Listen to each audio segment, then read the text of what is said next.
Sejarah pengauditan. Dari tabel tersebut menjelaskan tentang perkembangan atau sejarah audit dari tahun ke tahun.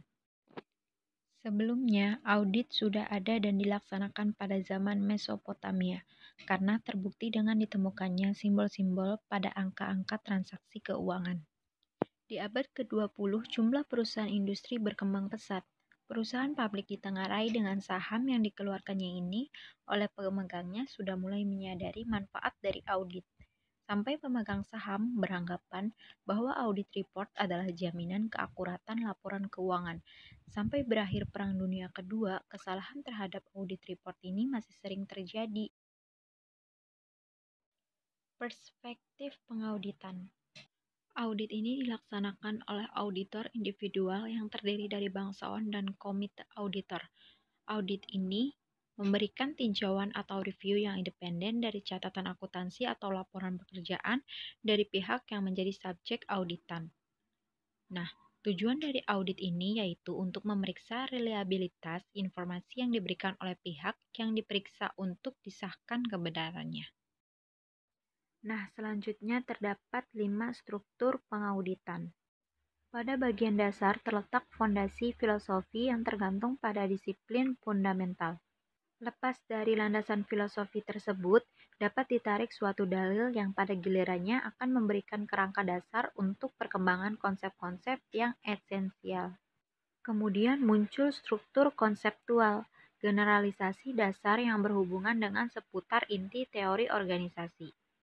Lepas dari konsep tersebut, kemudian kekuatannya diperoleh sedikit banyak arahan yang merupakan pedoman yang menuntun para praktisi.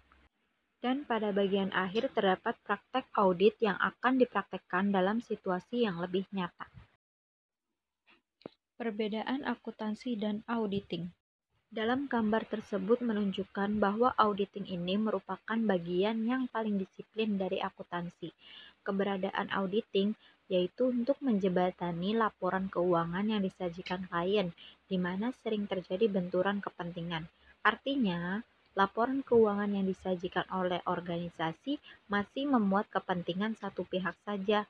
Untuk menghindari laporan keuangan yang berpihak tersebut harus diaudit oleh auditor independen baru. Kemudian laporan keuangan bisa disampaikan ke penggunanya atau user. Nah, selanjutnya di sini ada gambar tentang proses akuntansi dan juga hubungan user laporan keuangan.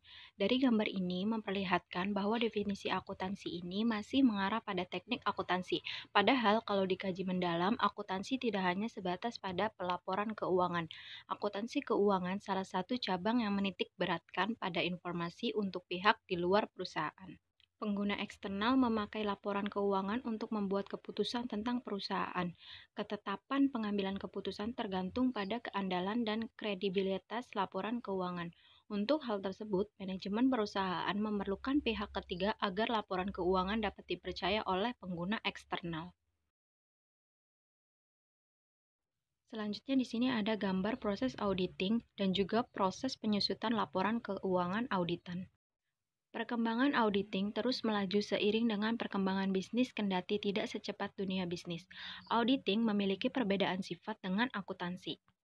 Auditing mempunyai sifat yang analisis, yakni memecah atau menguraikan informasi yang ada pada laporan keuangan untuk mencari pembuktian yang dapat mendukung pendapat akuntan mengenai kelayakan atau kewajaran laporan keuangan dari entitas. Sedangkan pada akuntansi mempunyai fungsi mengumpulkan dan mengolah data keuangan. Yang penting kemudian menyajikan dalam bentuk laporan keuangan, sehingga dapat digunakan sebagai dasar pengambilan keputusan. Hubungan pelaporan keuangan dengan auditing. Hubungannya sangatlah dekat, namun terdapat perbedaan yang signifikan dalam metode, tujuan, dan pihak-pihak yang bertanggung jawab pada proses akuntansi yang digunakan untuk menyusun laporan keuangan dibandingkan dengan proses audit laporan keuangan.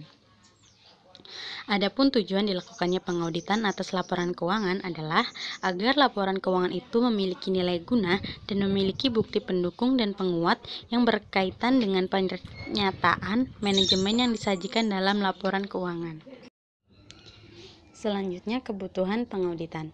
Dalam mendukung aktivitas sebuah organisasi, informasi menjadi bagian yang sangat penting, baik untuk perkembangan organisasi maupun membaca persaingan pasar, dan selanjutnya dapat digunakan untuk mengambil langkah strategis dengan tujuan memenangkan persaingan. Dengan demikian, sangat diperlukan adanya pengelolaan yang baik dan sistem yang mendukung proses pengelolaan data tersebut. Dalam sebuah organisasi, tata kelola sistem dilakukan dengan melakukan audit. Yang terakhir, macam-macam audit dan jenis-jenis auditor. Di bawah ini adalah beberapa contoh macam-macam audit dan jenis auditor, dan masih ada banyak lagi. Jasa profesi akuntan publik. Tujuan utama akuntansi adalah memberikan informasi yang diperlukan sebagai bahan pertimbangan pengambilan keputusan bagi manajemen, pemerintah, pemegang saham, atau pihak lain yang berkepentingan terhadap perusahaan. Akuntansi yang berhubungan dengan pelaporan ke pihak luar disebut akuntansi keuangan. Informasi akuntansi tersebut dimanfaatkan oleh pengguna di luar perusahaan untuk pengambilan keputusan investasi dan memberikan kredit oleh para penyedia sumber dana. Adapun penjelasan mengenai jasa atestasi dapat dijelaskan sebagai berikut. Yang pertama ada auditing.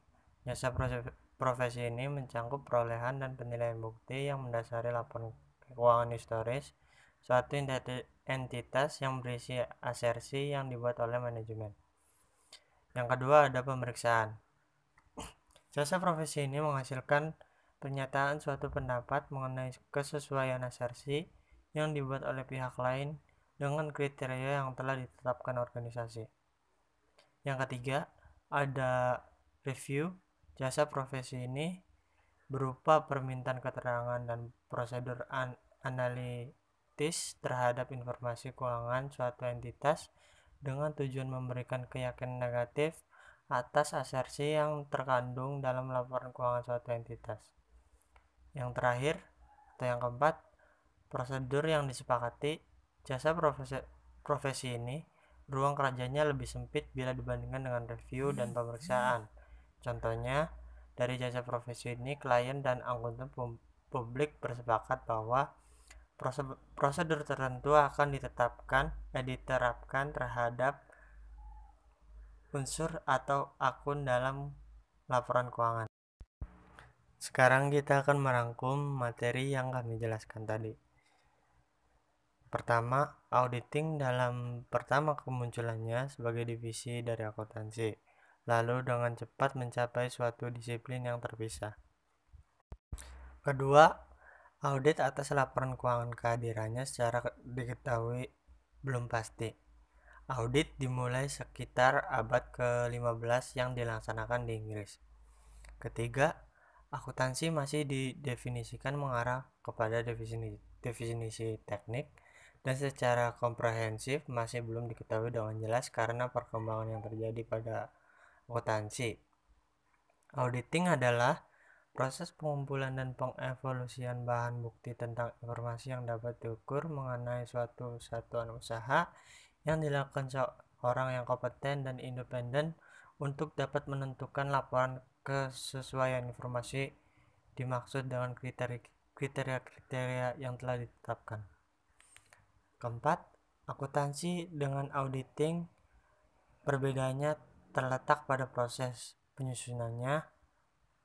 Proses akuntansi dimulai dari bukti transaksi, jurnal, dan diakhiri dengan hasil akhir yaitu laporan keuangan, yang mana standar akuntansi keuangan dijadikan pedoman penyusunan.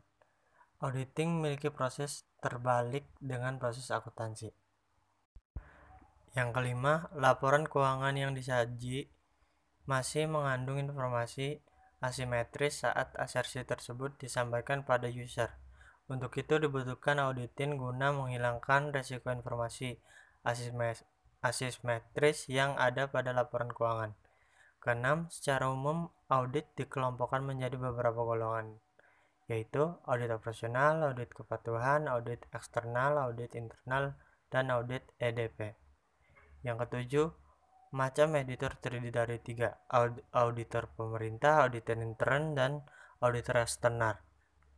Yang ke-8 atau yang terakhir, jasa yang diberikan profesi kantor akuntan publik meliputi auditing, pemeriksaan, review, dan prosedur yang disepakati.